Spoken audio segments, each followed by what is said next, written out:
ঢুকতে দেওয়া লাগে ইচ্ছা না। আসসালামু আলাইকুম। ওয়ালাইকুম সালাম রহমতুল্লাহ। ফরিদ ভাই কি করছেন? কুশারের জমি কুশার লাগাচ্ছি তো হালকা চেক করার জন্য যে কৃষি আবাদ কি রকম হয়, আর সেগুলো পাতা সাফ করে দিই। তো এটা কি বাইরের উঠানে আবাদ করছেন? হ্যাঁ, আমি তো উঠানে লাগাচ্ছি, প্রিয় দর্শকরাও জান উঠানে এরকম কুশার লাগায়। ওটা কি অন্য জায়গায় হবে? কুশার আর বাইরের দেশের ভাষা হলে গ্যান্ডারি, ঢাকা শহরের। এটা কি অন্য জায়গায় হবে?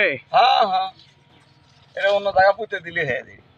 ও আচ্ছা, মানে ওটা শূন্যর উপরে ছিল, হ্যাঁ, মাটি পায়নি না। তো এই কুশার একটা থোপে কেমন হচ্ছে? এক থোপে তো অনেকগুলো বার আছে ইনশাল্লাহ। তিনটে ছয়টা বড়ই আছে, তারপর দাদা এগুলো তো কেটে দিছি।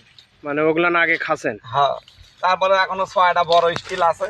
আবার এই যে বাচ্চা বাড়াচ্ছে, বাচ্চা বাড়াচ্ছে। ছয়টা বড় আছে এই সাইডে, ষাটটা বড়, 4টে বাচ্চা, 5টা বাচ্চা গাছ বাড়াচ্ছে আবার। আচ্ছা দেখেন, এখানে তিনি 4টি কুশার সম্ভবত একটি পরিবারের জন্য 4টি থোপ হলে আর অন্য কোনো কিছু লাগবে না। না, একের পর এক কাটবে। 4টে, 2টে, 6টা বার আছে। এত 3টে, 6টা, 7টা বার আছে। আর শেষেরটা তো 4টে, 5টা, 6টা, 7টা, 8টা, 9টা, 10টা, 11টা, 12টা, 13, 14, 15, 16 পিস বার আছে। যারা আগে নাই উঠানে লাগানোর জন্য ইয়া করতেছে, তারা কি আগ্নেয় লাগাতে পারে? অল্প জায়গা, শর্টকাট, এটা খালি উপরের দিকে চলে যাবি। সামান্য একটা আগা কাটে আগাটা এইভাবে লাগাবি। এটা হচ্ছে কুশারের আগা। এই আগাটা এইভাবে, ঘোড়াটা এইভাবে মাটির মধ্যে পদ দিবি, এরকম সেও রাখে।